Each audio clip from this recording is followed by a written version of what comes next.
Something serious is moving under the surface, and most people are missing it. Behind the headlines, a dangerous shift is underway. North Korea's Kim Jong-un is no longer standing alone.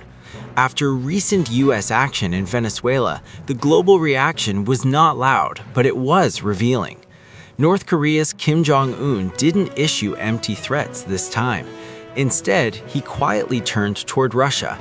According to growing signals and intelligence chatter, discussions are happening that go far beyond symbolism. The focus is strategy, timing, and shock value. If the US expects a predictable response, it may be badly mistaken. Kim knows he cannot face the United States alone. That's why Russia matters. Moscow doesn't need to fire a single shot to change the balance. Coordination, intelligence sharing, and political cover are enough to complicate Washington's calculations. A surprise doesn't always look like a missile launch. Sometimes it looks like the US being stretched too thin to respond effectively.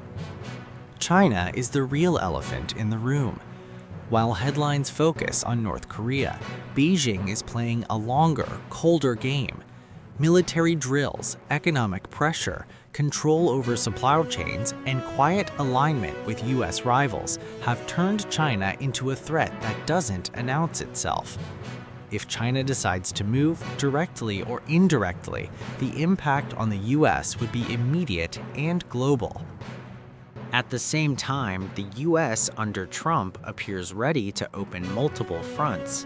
Deeper involvement in Iran, renewed pressure in the Middle East, aggressive interest in Greenland, and continued hardline policies are pushing America into dangerous overreach. Power looks strongest just before it's tested. What's more alarming is the reaction from Europe. This time, the US is not standing with a united Western front. Several European countries are openly questioning Washington's direction. Opposition is growing, trust is thinning, and old alliances no longer feel guaranteed.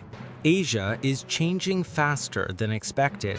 The old rules are breaking. The old power balance is slipping. If a major global shock comes next, it won't be accidental, and it won't come with a warning. The real danger isn't war itself. It's the quiet coordination happening while the world is distracted. The question is no longer if the US will be challenged, but from how many directions at the same time.